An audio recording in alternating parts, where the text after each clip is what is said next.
Rapaziada, entrando já, boa noite, tranquilo, um pouquinho atrasado hoje, uns probleminhas aí, mas vamos. Heraldo, minha, vamos tomar vinho, vamos, né? Só que eu não bebo, cara, o que eu tomo aqui durante a live é chá, mas um vinho é bom. Arthur, boa noite, o Arthur sempre aí com a gente também.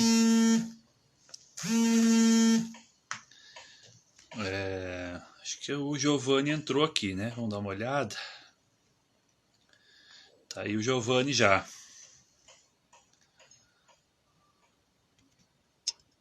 Amanhã.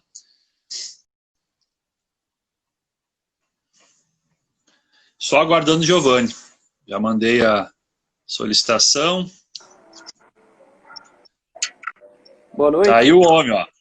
Boa Boa noite, noite. Giovanni. Tudo bem? Tranquilo, me ouve bem? Tá tranquilo? Faltando cabelo, mas tá tudo bem. Ah, isso faz parte. Faz parte.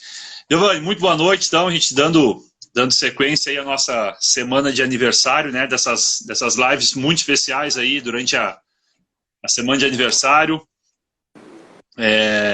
Segunda a gente teve o Dr. Márcio, terça o Gilmar, o Otávio e hoje o Giovanni. Então, vamos bater esse papo aí para a gente contar um pouco de história, falar um pouquinho da nossa desportiva aí, né? Não, acho que o pessoal que é desportiva, que é Grenar, sabe da história do Giovanni, mas não custa a gente dar uma relembrada, né, Giovanni? Boa noite, obrigado e vamos lá. Como é que começa essa paixão, essa coisa pela desportiva aí? Onde inicia o Giovanni na desportiva? Boa noite. Primeiro é uma satisfação poder participar, né? Mais um aniversário da Desportiva, né? Eu sou de 64, a Desportiva, se eu não me engano, é 63, né? 63. 63, eu sou de 64, quer dizer, a Desportiva... Cresceram juntos. Crescemos junto e eu acabei crescendo na Desportiva. Então, eu cheguei na Desportiva, eu joguei a Copa Gazetinha em 77, se eu não me engano, pelo Bahia de Autolage. Em 78 eu fui para a Desportiva, convidado pelo Sargento Luca para fazer um teste, onde que, num primeiro teste lá na Marinha, eu acabei não passando. Aí depois meu pai conseguiu outro teste e eu acabei indo. A exigência dele é o seguinte: se eu não passasse num teste na Desportiva, eu não ia jogar nem na rua. Aí aquilo me deu despertou. Eu falei, pô, eu vou falar, pelo menos jogar na rua, no time da Desportiva eu vou poder jogar. Aí treinei bem, acabei sendo escolhido e fiquei na Desportiva de 78 a 82, até 81, porque em 81 eu já não pude jogar as finais do Campeonato Capixaba, já que eu subi em 80 aos 16 profissional. Em 81 eu participei de várias seleções brasileiras, até um Mundial de Júnior eu disputei, fui como jogador da Desportiva, que foi na Austrália, o Mundial que eu consegui ganhar com o Brasil, com a seleção brasileira. Eu já estava no Vasco, e em 81 eu disputei, era Mauro Galvão, a turma toda, Paulo Roberto, jogadores um ano mais velho do que eu.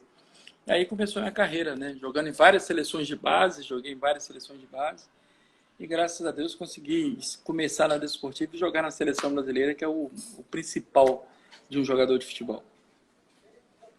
Tem tudo isso aqui pra gente conversar hoje, tá? E essa história da seleção...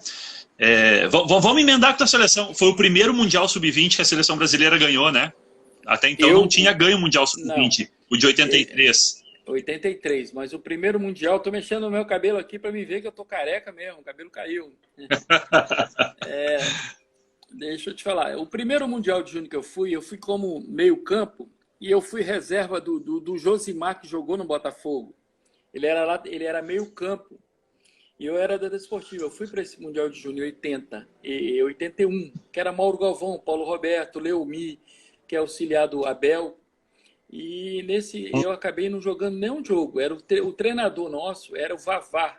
O Vavá, que foi campeão da Copa de 50, 58, né? Vavá, 58, 62, Vavá. E o auxiliar do Vavá, sabe quem era, cara? Incrível que pareça, olha, Tele Santana, que ele era o treinador da profissional e foi auxiliar nesse Mundial de 81 como auxiliar do Vavá. Olha os treinadores que eu peguei. Aí depois, nesse Mundial que eu não joguei nenhuma partida, quando eu voltei eu já tinha sido vendido para o Vasco. Só quando eu voltei eu tinha iniciado o Campeonato Capixaba de 81. Joguei algumas partidas, como eu fui para o Mundial, eu fiquei de fora. Quando eu voltei, o Vasco tinha me contratado. E quando o Vasco compra, eu ainda tentei jogar as finais do campeonato, porque a Desportiva é campeão contra o Colatina. Eu fui ver até esse jogo no campo da Desportiva em Gerararipe, e eu quase não deu para ver o jogo, tanta gente que tinha. Então o Vasco não deixou eu jogar, porque eu já tinha sido vendido, eu fui ver só o jogo. Aí eu participei e depois me apresentei no Vasco em 82. Foi aí que eu fui vendido, na época com um preço absurdo, um preço muito bom. Os clubes pequenos fabricavam bastante e vendiam muitos jogadores, e eu estou incluído nesses jogadores que fui vendido com um preço na época muito bom da Desportiva para o Vasco. Maravilha, Giovanni. No Para Vasco... você ter uma noção, a gente falando do absurdo, para você ter noção, o que foi feito quando eu fui vendido? Eu fui vendido na época por 12 milhões de reais. Assim, os valores absurdos na época. Na época eu tinha sido o júnior mais caro da época. Depois foi o Bebeto do Vitória da Bahia para o Flamengo. Entendeu? Então, eu não estou falando que eu fui melhor, não é nada disso. Estou te falando para você ter noção do que deu para fazer. Eu não tinha direito aos 15%. E o jogador, quando era vendido, tinha direito a 15%, porque tinha 16 para 17 anos. Não tinha. E eu falei com o Salustiano Santos, que era o presidente, o seguinte: eu vou querer os 15%, porque eu ganhava até um certo ponto muito bem na Desportiva. Por ser amador, ganhava até muito bem, aqui equiparado aos valores dos jogadores de nível que estavam jogando no profissional. Para você ter noção, aí, de uma hora para outra, eu falei que não ia também. Se não vai pagar os 15%, como eu sou de menor, eu não vou. Aí deu uma discussão lá, ligou para o seu Calçada, que era o vice-presidente de futebol, não era nem presidente, eu peguei ele como vice. Aí discutiram no telefone, falaram lá, e seu Calçada, eu lembro que o seu Calçada falou: não, tudo bem, manda ele vir, que eu pago para ele aqui. Então, para você ter noção que o valor era alto, o que eu fiz com os 15%? Eu gosto de falar para você ver como é que os valores era bom na época. Eu comprei um telefone, que a linha de telefone era um absurdo em 82, uma linha de telefone que era um absurdo. Aí eu comprei uma linha de telefone lá em Jardim América. Eu comprei um carro para o meu pai e ainda comprei um som Gradiente 3.1 lá na Piana, que ficava perto da TV Gazeta. Você vê que naquela época a gente pensava já na família, né, em fazer o melhor para a família. Bom, se bem que hoje em dia os valores estão muito fora do contexto, né, Giovanni? Se paga muito para pouco futebol hoje em dia, até eu digo, né? Qualquer jogador hoje em dia está valendo milhões e não tem essa consciência, né, de quanto vale dinheiro na dia, né? Eu fui vendido na época do Vasco para a Itália, para o Bolonha. E na época eu fui o terceiro jogador, não estou contando a história, isso se você abrir, né, na época os jogadores mais caros da época, eu estava incluído entre o terceiro mais caro. O primeiro foi o Romário, o segundo foi o Zico, o terceiro fui eu. O meu preço do meu passe foi 4 milhões e meio de dólares, se eu não me engano. O Romário tinha sido feito por 5 milhões, o Zico um pouco mais. E hoje, por esse valor, você não compra nem um jogador de várzea, entendeu? Então, os valores eram bem absurdos, né? Era bem absurdo. Hoje está bem acima, né? Isso foi em 91, né? A ida para o Bolonha. Não, Bolonha eu fui em 89, depois da Copa América eliminatória para a Copa do Mundo. 89. Depois da Copa América. Maravilha. Ô, Giovanni, tem me chamou muito a atenção, né? Que eu pesquiso, estudo, ouço o pessoal falando aí e vou montando mais ou menos a pauta. O que me chamou muito a atenção foi esse Mundial Sub-20 83 aí, que foi o primeiro título do Brasil. Tinha Dunga, Bebeto e Jorginho, né, nessa seleção aí. Esse Sub-20. E aí, o que eu fui olhando? Bola de ouro, chuteira de ouro e o gol do título contra a Argentina na final. É pouco? Mas o ser artilheiro, agora, a gente quando fala assim, parece que a gente tá até mascarado, mas não estou mascaradão. O ser melhor do Mundial, pelo tempo que eu estava na seleção dessa amadora, e os jogadores que tinha, e os jogadores que nós jogamos contra, eu poderia até vencer como o melhor jogador pelos jogadores que tinha, pelo sabendo da tua condição e da condição dos jogadores que tinha. Até ser o melhor, veja bem, não é que seria fácil. Olha quem jogava na seleção da Holanda, Van Basten. Se você olhar a história do Van Basten, é um dos melhores centravantes que já apareceu na Holanda, no futebol mundial. Era o centravante, fora os outros, que era, se eu não me engano, era Gullit, era Rijkaard, tinha o Vandenburgo, tinha um monte de jogador holandês que era de alto nível. Então, o ganhar a bola de ouro para o nível dos jogadores já foi um absurdo. Eu achei muito bom. Acabei sendo o craque do campeonato, bola de ouro. Agora, ser Bola artilheiro de não ouro. era esperado. Agora, ser o artilheiro não era esperado. Sabe por quê? Porque eu não era jogador de fazer tantos gols. Era mais jogador de meio campo, de criação de jogada. Passes, de repente, é o que eu mais aprimorei. Eu poderia até ter ganho como melhor. Mas ser artilheiro... Por que eu fui artilheiro? Porque nós jogamos contra a Holanda, para você ver. A gente estava perdendo de 1-0 para a Holanda. E o Dunga, se eu não me engano, não estava no banco. Aí, nesse, o Jair Pereira chamou o Demetrio, que eu era o meu reserva nessa época. O reserva era o Dunga era do Internacional, eu já era do Vasco. Aí o Dunga estava no banco, aí ele botou o Dunga como cabeça de área, fixou o Dunga como reserva, tirou o Demetrio. E eu acabei e fiquei em campo normal. Aí depois ele substituiu, botou mais um jogador de meio campo, mais atacante, e tirou o Gilmar Popoca, que jogou aqui no Linhares. Jogou no Flamengo no Linhares. E ele era o batedor de pênalti oficial. Nesse jogo, quando o Gilmar saiu, eu fiquei em campo. Como eu estava em campo, aí saiu o pênalti contra a Holanda, que nós empatamos de 1-1. Aí o que aconteceu? Eu fui bater o pênalti, aí eu comecei a batendo. Então, todos os jogos eu tinha pênalti, eu batia, mas o batedor oficial era o Gilmar. Aí eu acabei fazendo, se eu não me engano, 6 ou 7 gols e sido o artilheiro do Campeonato Mundial de Júnior. Não, eu Uma anotei aqui. Não, mas a Argentina também. O goleiro era o Islas, um senhor goleiro depois. O Basualdo, lateral direita. O Basualdo, para quem é mais novo, não vai nem lembrar, mas se pesquisar aí, foi um senhor jogador. Jogou na Inter também depois. Era um senhor jogador. Eu lembro dele porque nós jogamos a Olimpíadas, nós jogamos contra o Isla também do Mundial de Júnior, depois nós jogamos contra na Olimpíadas, e Basualdo, né? Como é que é o nome? Esqueci. Basualdo. Ele jogou também num time da Alemanha, que eu joguei contra ele quando jogava na Alemanha. Ele jogava no Stuttgart, se eu não me engano. E eu joguei no Karlsruhe, nós jogamos junto. O Isla, na Olimpíadas também, nós jogamos junto. Vários jogadores do Mundial de Júnior foram campeões de 86 na Copa do Mundo pela seleção principal da Argentina. E depois nós jogamos contra na Olimpíadas também. Foram todos esses jogadores. Então a gente tinha uma história de confronto contra a Argentina, né?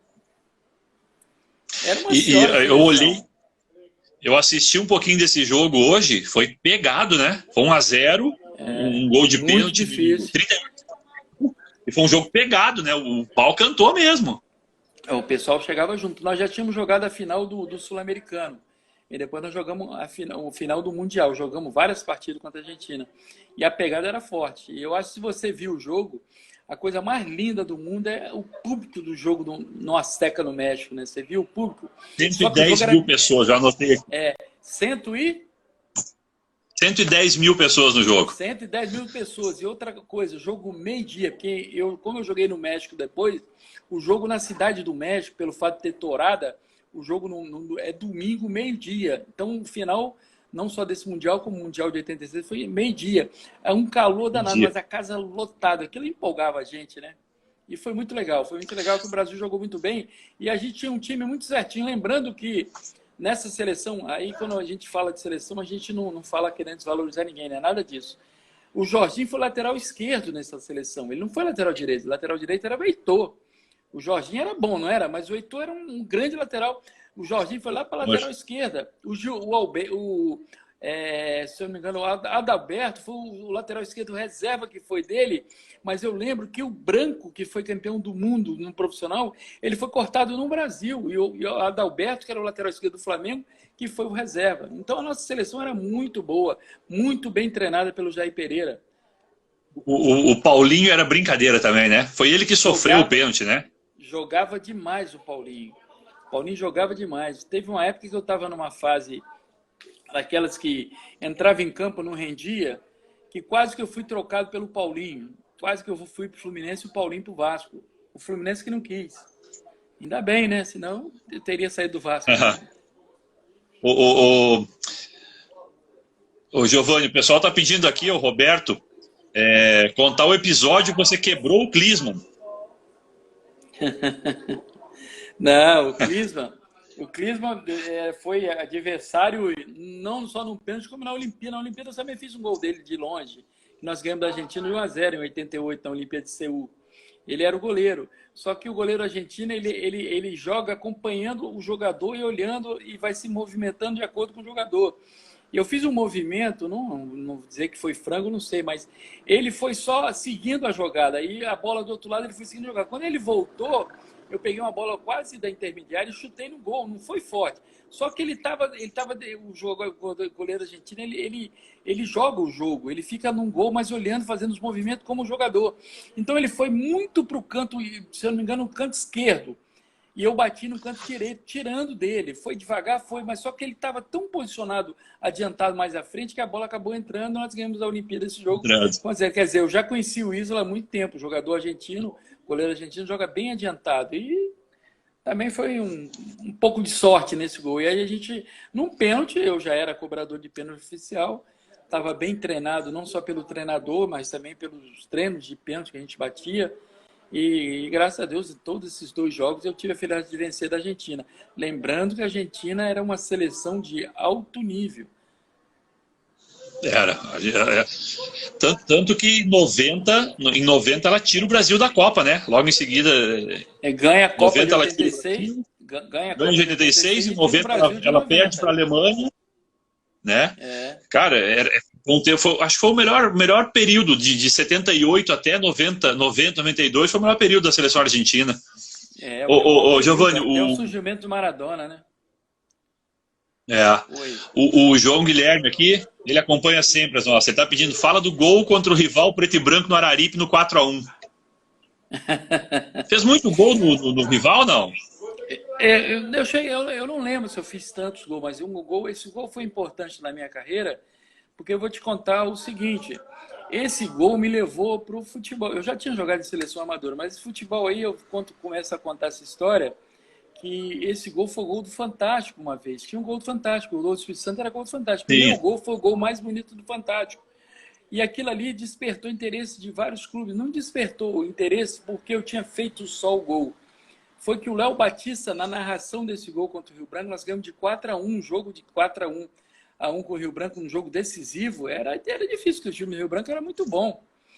E nesse gol eu lembro que a narração do Léo Batista, ele narrou o gol. Léo Batista. E ele falou, gol mais bonito do Fantástico, Giovani da Desportiva Ferroviária. Não foi Desportiva Ferroviária que me vendeu. Ele tem apenas 16 anos. Aí despertou o interesse de todo mundo, um jogador de 16 anos, fazer um gol mais bonito, fantástico, jogando na Desportiva Espírito Santo. Então, o gol mais bonito foi legal, mas ele tem apenas 16 anos. Quando eu encontrei o Léo Batista depois, eu falei, você me vendeu pro Vasco. Quando você falou, Giovani, o gol mais bonito, não. Quando você falou, ele falou, qual foi o segredo? O segredo foi, ele tem apenas 16 anos. Aí 16, despertou interesse de outros clubes. Eu acabei sendo disputado por outros clubes do Rio, de São Paulo, mas eu acabei sendo vendido para o Vasco. E uma coisa interessante, que quem era o olheiro aqui no Espírito Santo para os jogadores para levar para o Rio e São Paulo, era o seu Nelson Teixeira, que já faleceu. O seu Nelson Teixeira tinha um olhar clínico para qualquer jogador. Para você ter noção, o Sávio, eu fico triste, o Sávio não jogou no Vasco por pouco, o Sávio ia para o Vasco, mas a concentração do Vasco estava cheia, ele foi para o Flamengo, infelizmente, né? Poderia ter ido para o Vasco.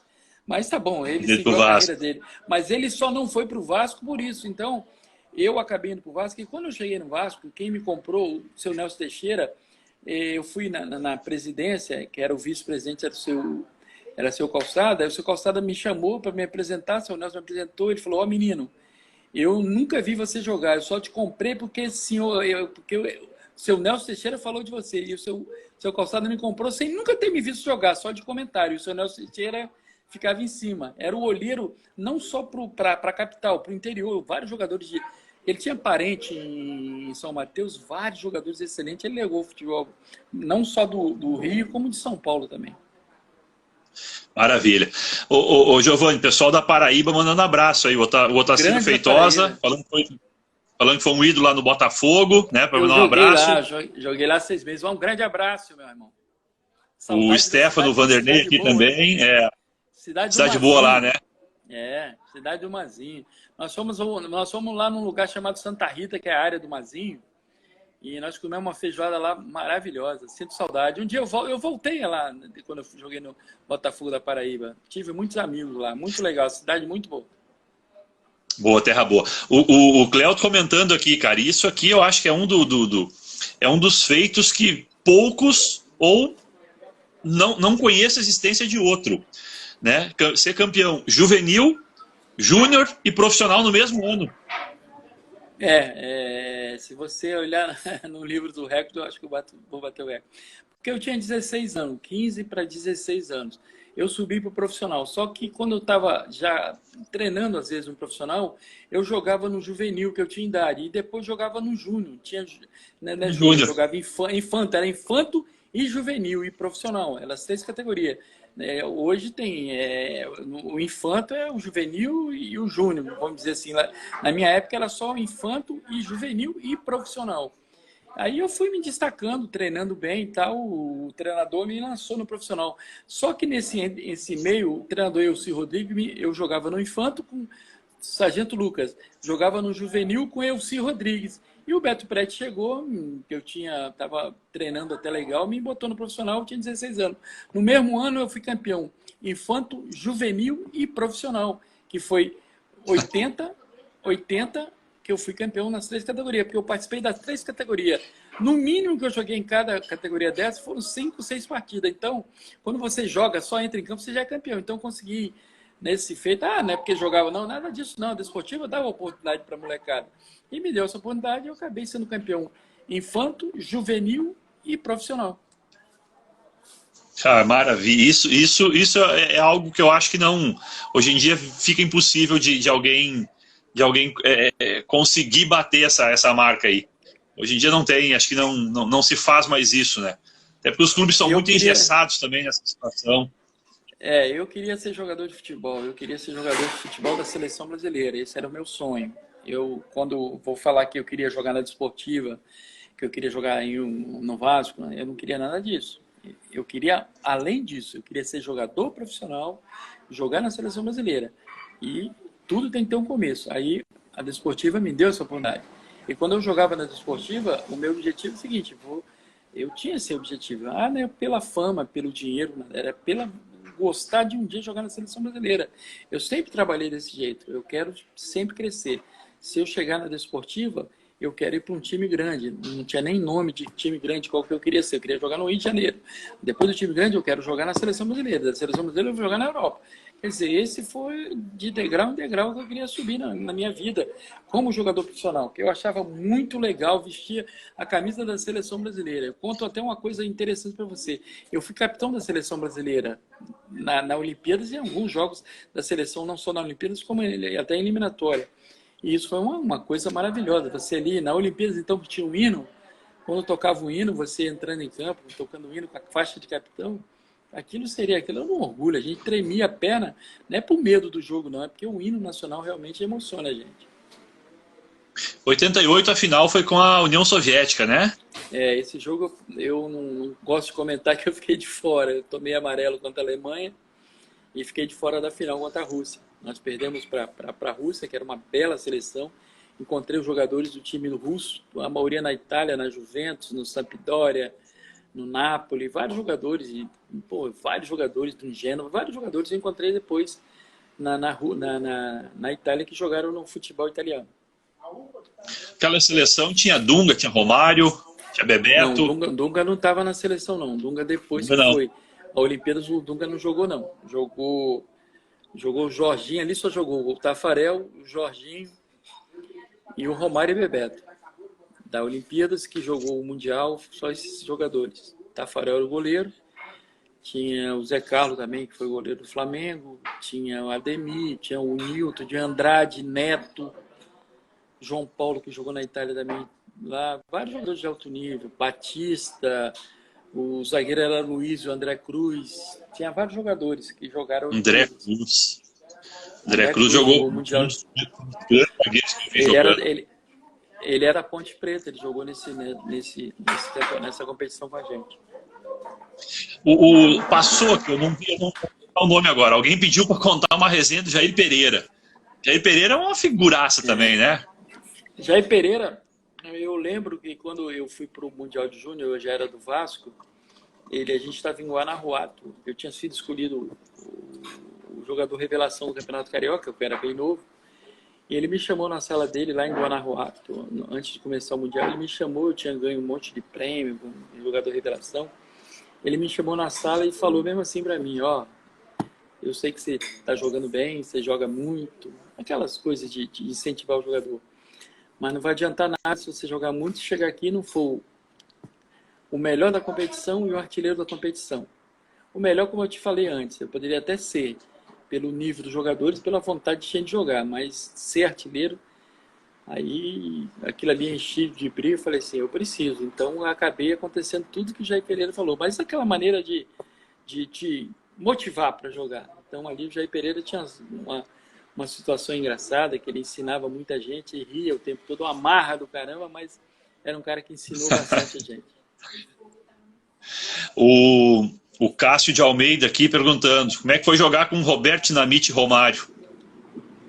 Com o Roberto primeiro, né? Porque quando eu cheguei ao Vasco, o ídolo maior era o Roberto, né? O Romário só aparecia em 85, eu já estava desde 82 no profissional. Com o Roberto, aquela coisa de ídolo maior do futebol, não só do futebol do Vasco, mas do futebol brasileiro. E na hora que você entrava em campo para jogar, uma coisa que o Roberto tinha boa, o Roberto não reclamava de nada. Só a gente já sabia quando a gente estava certo, só no olhar dele. Mas ele ajudou muito. Hoje eu tenho uma amizade até grande com ele, com o Romário. O Romário era um homem que botava a bola para dentro. Depois de 85 ele subiu, vai fazendo um monte de gol. Fomos campeões no Vasco, na seleção brasileira, jogamos várias vezes junto. Era um artilheiro nato, né? Um cara que faz 1000 gols, não é à toa. E ele era que botava a bola para dentro. A gente trabalhava, mas quem tem que botar para dentro era só ele mesmo, junto com o Roberto, para ajudar a gente a vencer as partidas. O Romário, eu me atrevo, eu sou um pouco mais novo, né? Eu tenho 40 e poucos. O Romário foi um dos mais mortais que eu vi naquele quadradinho ali.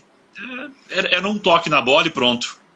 Impressionante. O Ronaldo foi aquela explosão, aquela coisa de pegar a bola de trás, sair costurando e entrar com bola e tudo. O Romário ali dentro da área acho que não teve mais mortal do que ele até hoje. É o verdadeiro matador, porque ele era fatal. O Ronaldo, ele partia de trás, fazia muitos gols, mas o Romário tinha mais facilidade para botar a bola para dentro.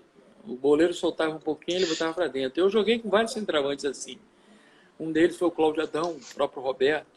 Cláudio Adão. Eu joguei com Londrina, que era um centroavante que tinha aqui na Desportiva, que era matador.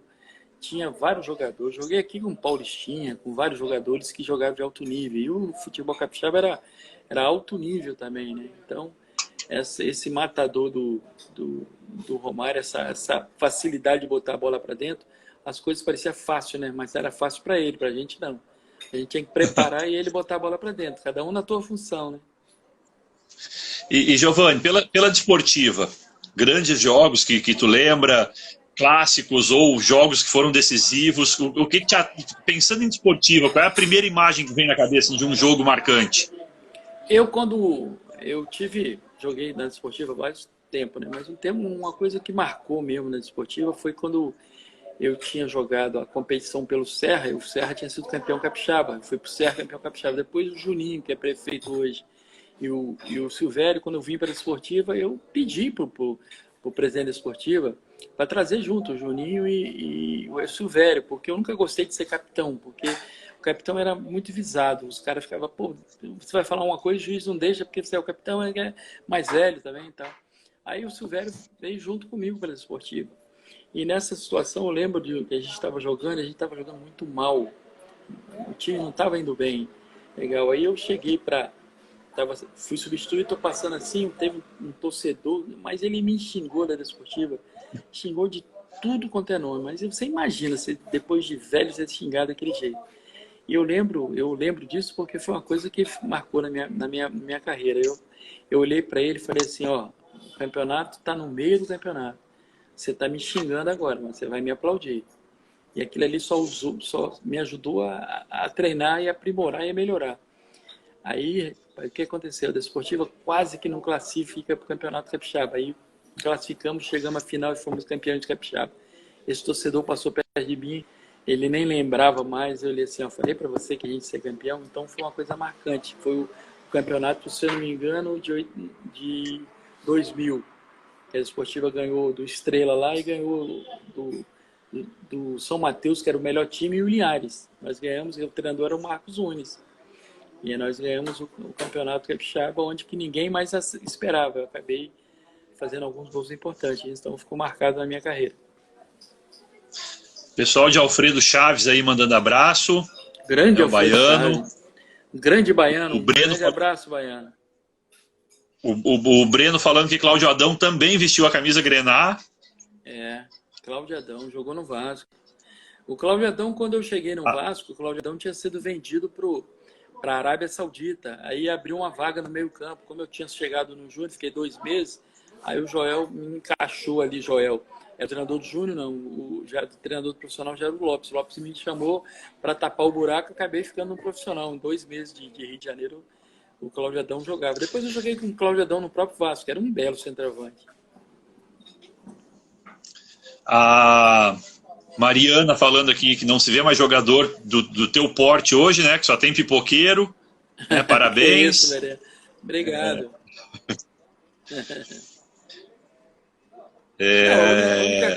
A única coisa que a gente fica triste é porque às vezes o cara tem que vestir um pouquinho a camisa, amar um pouquinho a camisa, independente, né? Não jogar pelo lado financeiro só, jogar por amor à camisa um pouquinho, né? Não saber, ganhou, perdeu. Eu fico chateado quando eu escuto isso. Perdeu, vamos pensar no outro jogo. Não, vamos pensar no hoje. Vamos fazer tudo certinho. Tem um pouquinho mais de amor à camisa, né?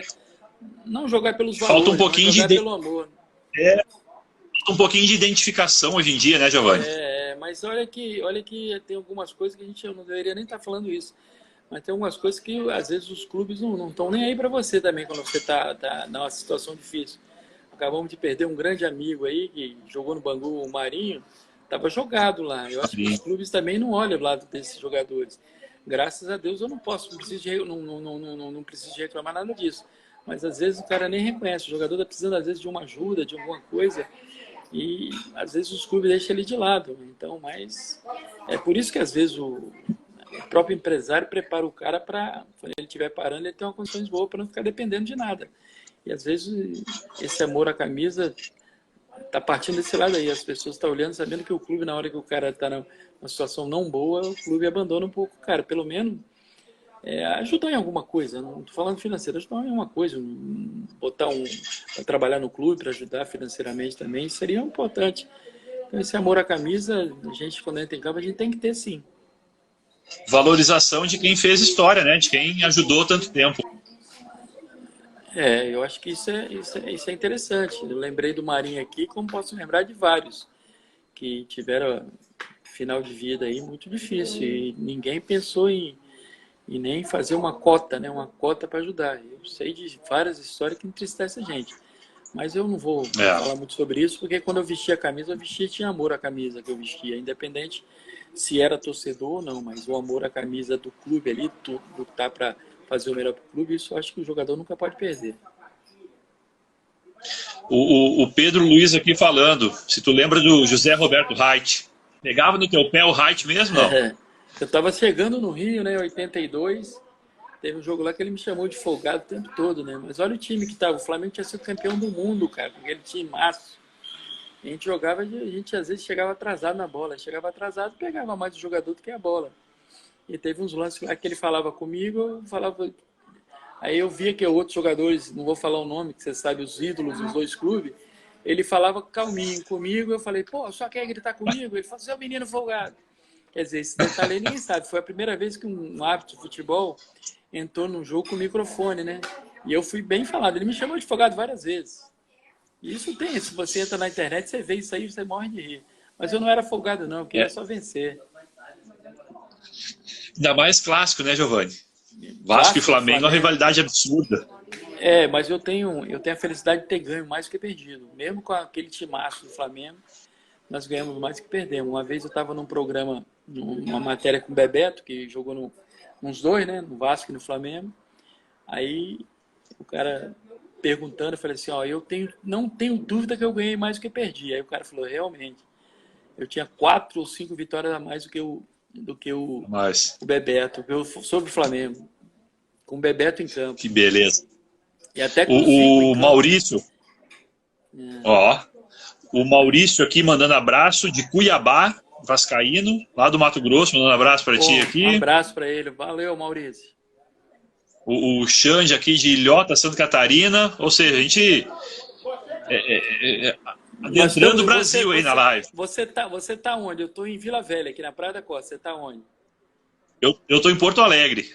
Porto Alegre? Pô, tô no Rio Grande do Sul. Bem. Eu tô aqui, eu tô em Vila Velha, Praia da Costa aqui. Dá um abraço para ele também.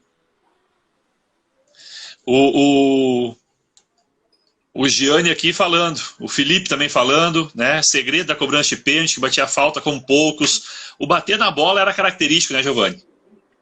Isso é os professores que eu via jogar. Você falou Porto Alegre, isso é os professores que eu via jogar e jogava contra. Falcão, Paulo César Capeggiani, o Jair que jogou no time do Uruguai lá, como é que é o Jair? É Jair mesmo. Ele teve uma época no Vasco, que jogou no Peñarol, foi campeão mundial. Era Jair, que era um jogador que batia na bola fácil. Vários outros jogadores do Grêmio também. Eu sou da época que eu joguei com o Grêmio, que o Leão era o goleiro. O Leão era o lateral esquerdo, era o Dirceu. O Renato tinha nem subido ainda. Eu já era da Desportiva.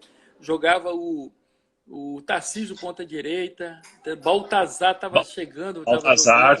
Depois eu joguei com o Baltazar na seleção. O time, eu lembro desse. Vitor Hugo era um cabeça de área muito bom. Entendeu? Vantuí, que jogou no Atlético. Eu lembro desse cara tudo. Jogaram aí. Então, esses professores que eu aprendi a jogar. Paulo César Capeggiani, eu olhava para um lado e jogava a bola para o outro lado.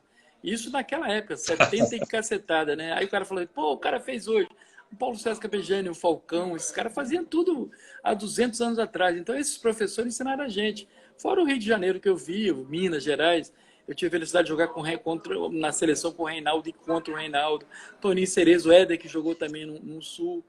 Quer dizer, todos os times tinham jogador de alto nível. Um jogador que eu gostava muito, que jogava no Atlético Paranaense, era o Nivaldo. Esse jogador era muito bom, um canhotinho, fazia chover lá. Entendeu? Esses são os professores. Você fala assim, aprendeu com quem? Aprendi com vários jogadores, mas eu vi esses jogadores. A gente vendo, a gente aprende. Então, esses professores, quando diminuiu os professores, o nível caiu bastante, né? Não estou reclamando de nada. Mas quando esses professores pararam, os alunos não tiveram mais com quem aprender e o nível foi só caindo e a tendência, espero que melhore, mas a tendência é estacionar. E o Giovanni gostava de treinar ou gostava de jogar?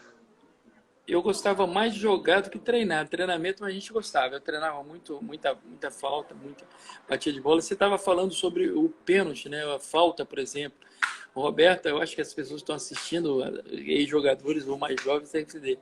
O Roberto tinha a mania de bater a falta, ele ajeitava a bola e deixava o goleiro. Ele contava 10 segundos na cabeça dele. Aí, um momento que o goleiro se estica todo, fica todo posicionado, o Roberto contava 10 segundos. Quando o goleiro relaxava um pouquinho, o Roberto batia. Eu pegava no contrapé. Era a mesma coisa. É a mesma coisa bater o pênalti. Você vai bater o pênalti.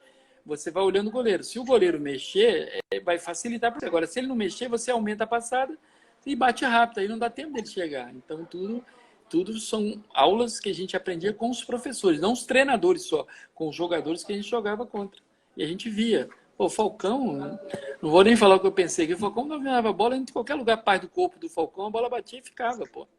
Eu peguei o Falcão jogando na Roma, nós jogamos um jogo em La Coruña contra lá com o Bebeto, eu acho que não estava lá não, Bebeto ainda não estava, Bebeto estava jogando no Brasil ainda, com La Coruña, e lá o Vasco em La Coruña contra a Roma. Pô, ele, Toninho Cerezo, Bruno Conte, pô, a gente só via jogando e aprendia, né? O Falcão, a bola batia nele, parava, qualquer jeito batia nele, a bola parava na frente dele.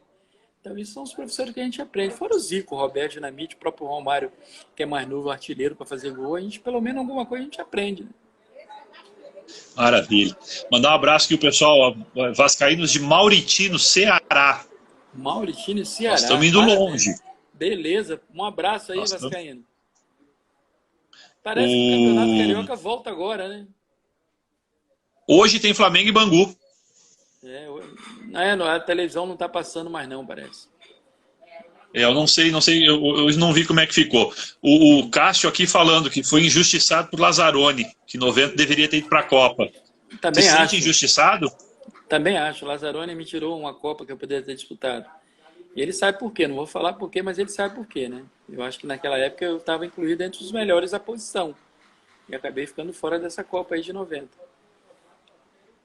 O Felipe aqui perguntando qual foi o melhor time, né, da Desportiva que tu jogou e qual foi o melhor time que jogou contra, dentro do Capixaba.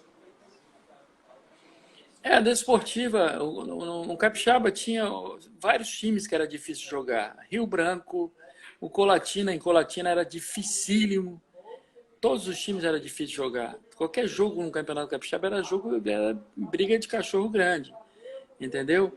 E a Desportiva melhor tem vários, né? Foi esse time que foi campeão, que a gente não acreditava.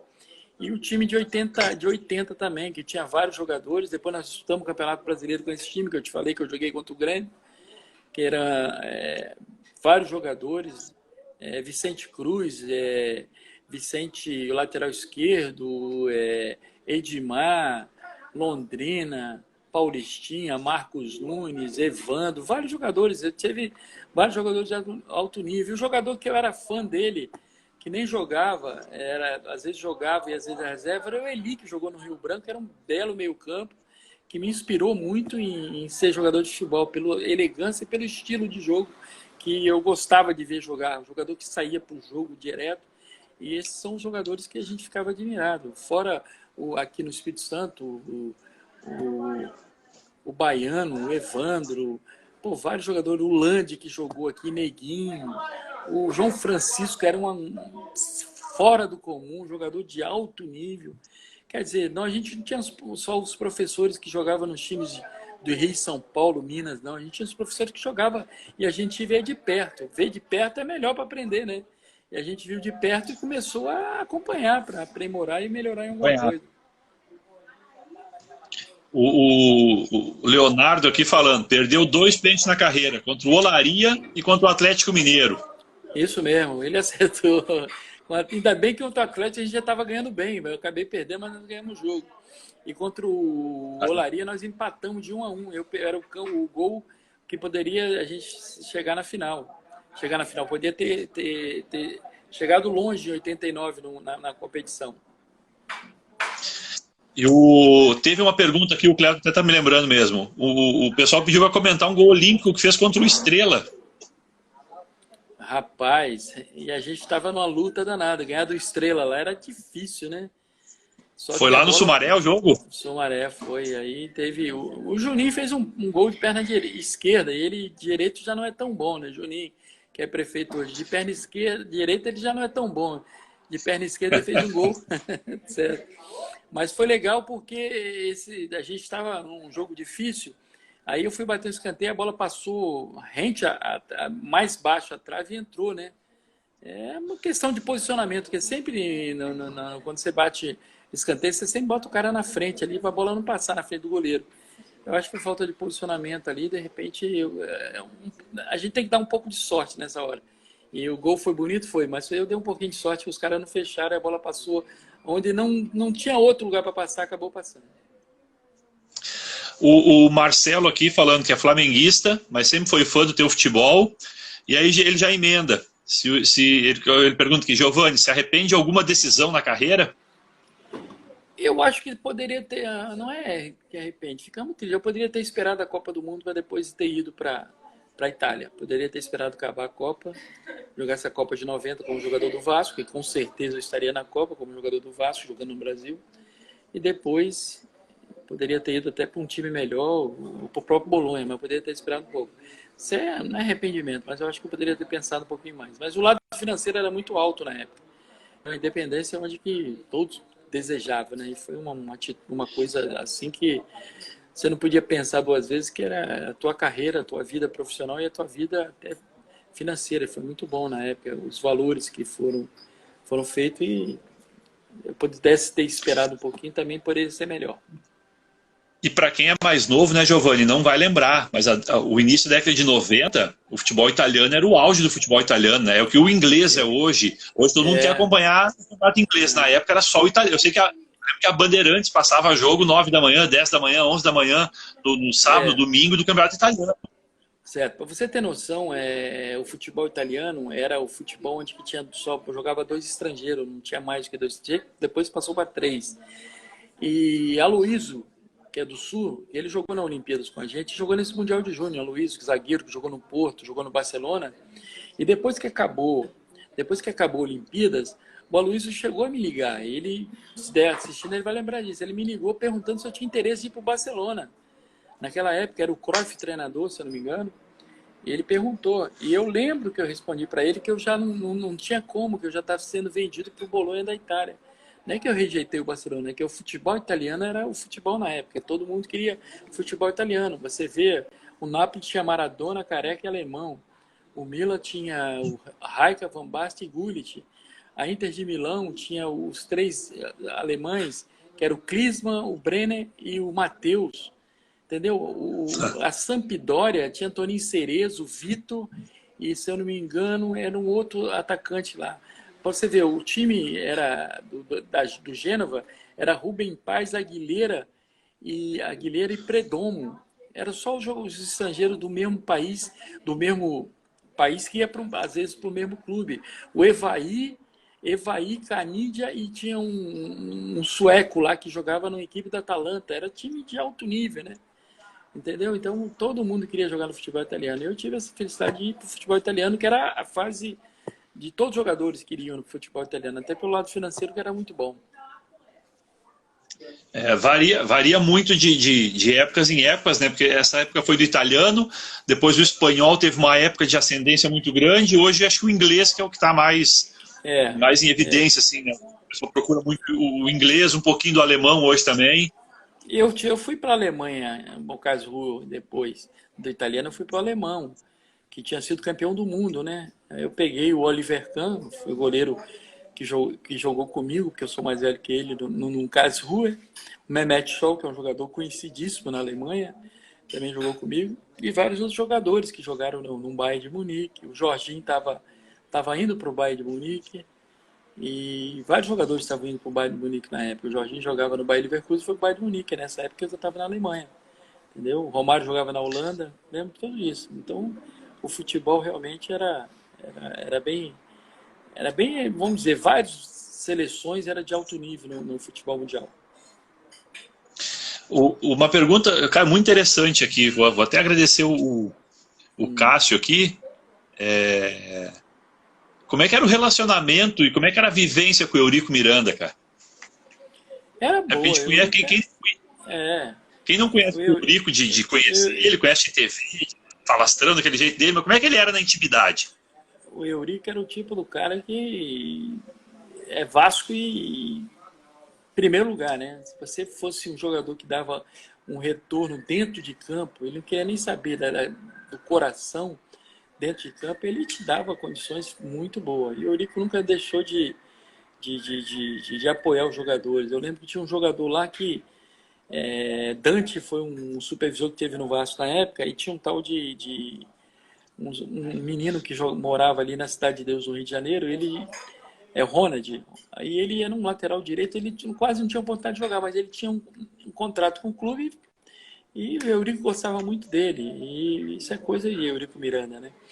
Aí teve uma época que o contrato dele estava acabando, aí o menino estava treinando, mas treinando bem. Aí o Dante falou pro Eurico: ó, o Dante está treinando pra caramba. Aí o Eurico chamou: ó, não quero nem saber o que ele ganha, aumenta o salário dele e bota aí renova o contrato dele. Quer dizer, e com a gente era a mesma coisa. Eu tenho uma passagem com o Eurico Miranda, e o Lira jogava com a gente. O Lira deve estar assistindo, se está assistindo ele vai saber que eu não estou mentindo, que a gente estava em uma discussão sobre bi-prêmio. Era um jogo da Copa do Brasil em Minas contra o Cruzeiro. E aí, num jantar, eu estava discutindo o bicho. E aí nós chamamos o Eurico para discutir sobre o prêmio para a Copa do Brasil. E o Eurico nunca gostou de discutir prêmio para a Copa do Brasil. Aí nessa conversa, aí foi lá chamar a gente, pelo fato de ser um pouquinho mais velho, mas um pouco mais experiente. O Lira estava acabando de subir, mas tinha certa experiência junto com a gente. Aí chamou, o Eurico falou que não ia, aí o Eurico foi.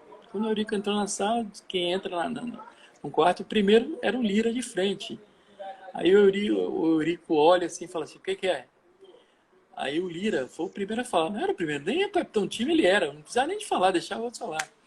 Aí o Eurico falou, ele falou assim: não, seu Eurico, o Lira, Não, senhor Eurico, é porque a gente queria saber quanto que é o bicho. Ele falou, para você nada. Aí chamou o outro, ninguém mais falou nada. Aí depois a gente ficou Acabou. sabendo, para você nada. Aí acabou a reunião. Todo mundo ficou rindo e foi embora. Pronto, já era. Aí eu só sei que depois o cara falou assim, pô, Eurico é grosso pra caramba. Não. Aí sabe o que o Eurico fez, cara? Não tá entre a gente, mas foi um dirigente que eu tenho que agradecer. O Romário também fala muito bem. Tem que falar bem, porque ele... Sabe o que ele fez? Ele chamou o Lira lá no quarto dele depois para falar com o Lira, sabe o quê? Para com isso, você é um juvenil, está começando agora, você quer se meter na briga de cachorro grande? Não faz isso mais não, que não vai ficar bem para você. Esse era o Eurico. Esse é o Eurico Miranda. Ele dava força para as pessoas. Entendeu? Esse é o Eurico Miranda. Maravilha. E teve uma época Ô, Giovanni. eu teve uma época também que eu estava para receber um dinheiro do Vasco e eu tinha feito um contrato, só que quando eu precisasse, 3 meses depois eu precisei. Não precisava, deixei. Quando foi passando, e o Eurico Miranda, né? Eu cheguei lá na sala do Eurico Miranda, eu vi que ele estava nervoso, acabou o treino, entrei na sala dele, olhei para ele e falou assim, eu vi que ele estava discutindo, falei, o que você quer? Eu falei, não quero nada, o senhor está nervoso. Aí saí, fui embora. Aí tinha um auxiliar dele lá que chamava Rogério, foi me chamar lá. Aí me chamou, assim, Eurico quer falar contigo? Não, ele foi nervoso, aí voltei lá. Aí ele falando comigo, tô nervoso não, sempre o jeito dele, né? Não, é porque aconteceu isso, eu não sei o que vai acontecer. Ele falou, não, amanhã, quando acabar o treino, você me procura. Era um dinheiro para receber. E o valor não era um valor baixo. Aí eu pensei assim, tá bom. Voltei, no outro dia treinei, acabou o treino, eu falei, agora eu vou lá ver o que é. Aí, sentadinho lá, cheguei e o Eurico chegou. Aí ele falou, vai com o Rogério em tal lugar. Aí eu fui lá, chegou lá, tava tudo certinho, me pagaram certinho, cara. Quer dizer, o cara que tinha como prestigiar e como resolver os problemas. Foi um grande dirigente. A briga pelo Vasco sempre foi grande. O Eurico é tido como um brigão, mas o brigão pelo Vasco. O Vasco, ele dá a vida, como deu a vida até no último dia de vida dele, deu a vida pelo Vasco, porque o Eurico realmente era vascaíno, muito vascaíno. Maravilha. Tem o Pedro, o Tassino aqui perguntando. Um perguntou se o Giovanni teve brigas em campo e o outro falou, lembro do Giovanni batendo no Edinho. Como é que foi essa situação do Edinho, cara? Que bastante gente perguntou aqui. Na verdade, eu nunca fui jogador agressivo, assim. Eu jogava futebol, chegava junto, sim, como as pessoas chegavam junto. Mas nunca de agredir alguém. Mas o Edinho, se ele... Um dia alguém comentar com ele, sabe que ele não foi legal comigo. O Edinho me deu tanta cotovelada, teve uma hora que eu não aguentei. Arrebentou dente, arrebentou tudo e sempre levando. Aí o primeiro tempo, quando ele deu contra o Flamengo, ele deu, mas eu empurrei ele e não pegou. Não pegou, quer dizer, pegou e arrebentou já o dente. Ali eu já fiquei nervoso.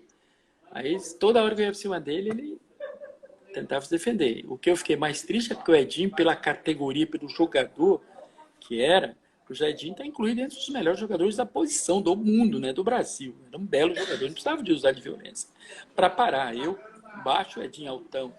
E teve um jogo depois, num outro lance, quando acabou o primeiro tempo, eu dei na entrevista na Rádio Globo, eu falei, eu vou pegar o Edinho, ele arrebentou meu dente, eu vou pegar ele.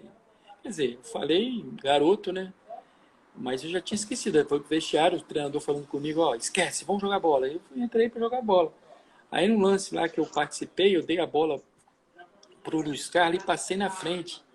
Aí o Zico estava no lance e parou a jogada em cima do Luiz Carlos. Eu segui, esperando a bola não chegou. Aí quando eu olho, tá o Edinho de cotovelo preparado, ele me deu outra. Aí nessa aí, eu não resisti, segurei o braço dele, o juiz não viu, bandeirinha também não viu, um repórter da Manchete na época que viu. Aí quando eu peguei e acertei um soco nele, não foi porque eu não resisti mesmo. Ele sabe por que eu fiz aquilo, então, mas nunca fui violento. Isso foi um lance triste.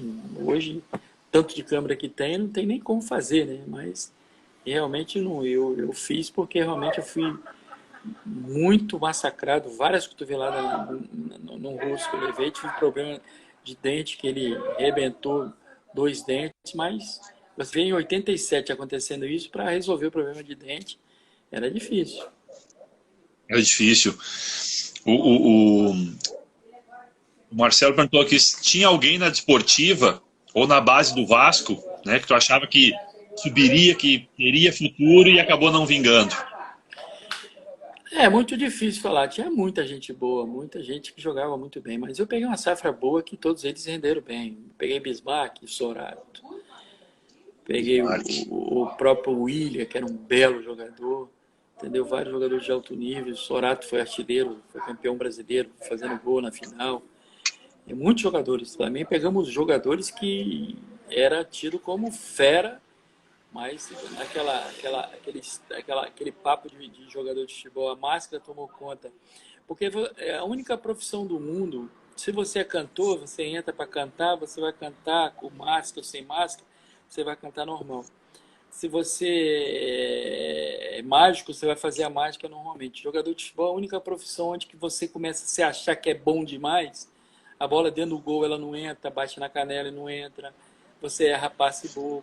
É porque você começa a se achar. O futebol é a única profissão que você não pode se achar. Quando você começa a se achar, você começa a se perder. Fica mascarado, a bola bate na canela, a bola não entra, você erra tudo, a torcida te vaia. Todo mundo passa por isso, eu passei por isso, todo jogador passa por isso. Então, tem essa época onde você tem que saber o seguinte: o mais simples possível é a melhor maneira de você jogar. O simples é bonito, não é? E quem joga simples, às vezes, ganha de muito daqueles que faz muita pirueta, às vezes quer passar 50 vezes pelo mesmo cara, fazer jogada de enfeite. Às vezes o simples é bonito, aí você acaba ganhando nisso. Então, a profissão de jogador de futebol é essa. Se você começar a se achar, é o momento que você tem que estar mais atento. Quando você começa a se achar, é o momento que mais você pode se perder. Não só jogando, mas também em todos a tua vida.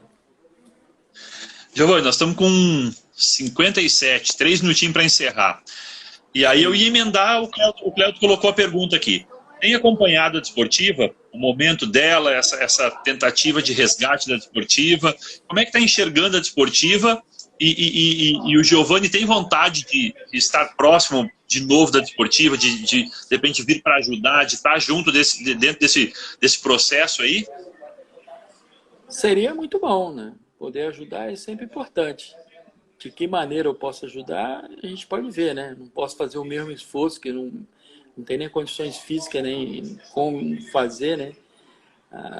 O problema me limitou um pouquinho, mas pelo menos de enxergar, a visão tá boa, dá para ver. Poder ajudar de uma maneira ou outra. Mas eu acho que o mais importante é o cara ser profissional. Hoje não adianta mais ou menos. Ou você faz muito bem ou você não faz. Se for para pegar para fazer mais ou menos o jeitinho brasileiro não ganha mais de ninguém. Hoje tem que ser tudo certinho. Hoje a gente fala de uma situação, mas tem certeza. Hoje tudo é padrão FIFA. Ou você faz muito bem ou não faz. Entendeu? Essa vontade eu tenho. Agora tem que ver como eu posso ajudar. A parte física minha, eu sou bem limitado em alguns movimentos, mas pelo menos a visão ainda continua boa. A gente bota um óculos se não estiver bem, mas consegue enxergar e poder ajudar. A Desportiva tem uma coisa que vários clubes não têm, que é uma estrutura que pode melhorar muito, que a Desportiva tem campo de jogo e tem campo de treinamento próximo que pode melhorar, quer dizer, é questão das pessoas acreditarem nos dirigentes. O dirigente tem que ser o quê? Tem que ser profissional. Todo mundo ganha. Quando você é profissional, todo mundo ganha. E o clube tem tudo para fazer um trabalho muito excelente, que a Desportiva sempre produziu jogadores de alto nível. E nesses últimos tempos, apesar de ter saído muito rápido, mas nem mais ou menos está saindo. Está saindo muito verde. E essa base eu posso dizer para você que eu peguei. Aprendi muita coisa na Desportiva, porque a base da Desportiva era boa. Eu peguei a Desportiva Vale do Rio Doce, onde que a melhor alimentação que tinha no país, a Desportiva está incluída entre as melhores.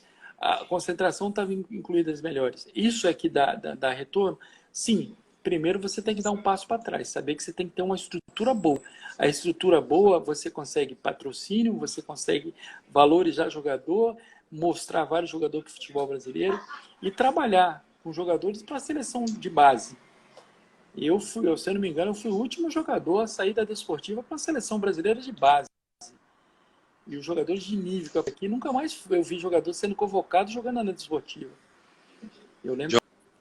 Giovanni, papo bom passa rápido, meu amigo. E aí passou, volta para se despedir de maneira adequada, não ficar essa coisa de cortar, né? E vou te deixar terminar teu raciocínio aí, né? Que essa questão da base é muito importante mesmo, né? E estava falando que Acho que o último grande jogador que saiu da base da Desportiva foram tu e o Sávio, que saíram. Chegou à seleção brasileira também de base. Acho que muito interessante isso. Então, vou deixar tu terminar teu raciocínio e a gente encerra. Eu acho que o último que saiu da base para a seleção de base brasileira fui eu. O último. Foi. Entendeu? Aí você fala assim, é porque eu fui melhor do que todo. Não, é porque tinha uma base boa. E nós podemos voltar a ter essa base boa. É isso que eu peço para a Desportiva. Saber para de jeitinho brasileiro. Nós temos que trabalhar isso para melhorar o futebol capixaba. O futebol capixaba passa pela base, não só da Desportiva, de todos os clubes. Tendo uma base fortalecida, você consegue fazer jogador, vender jogador e fortalecer o teu clube.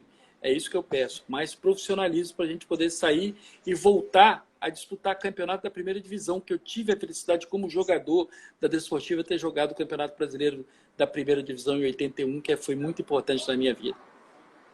E ontem a gente conversou com o Sávio. E o Sávio ontem deu um relato muito interessante e quando ele saiu da Desportiva para ir para o Flamengo com 14 anos, ele falou assim, cara, a estrutura da Desportiva, a estrutura física, a estrutura de campo, de treino, era melhor que a do Flamengo. Eu disse, então, muito melhor. A do Vasco. A minha era melhor, a do Vasco a da Desportiva é melhor do que o Vasco quando eu cheguei no Vasco. Então a gente precisa, acho que esse é o caminho mesmo, retomar essa pegada na base, formar jogador em casa e criar esse caminho. Posso te garantir que os projetos estão muito bem.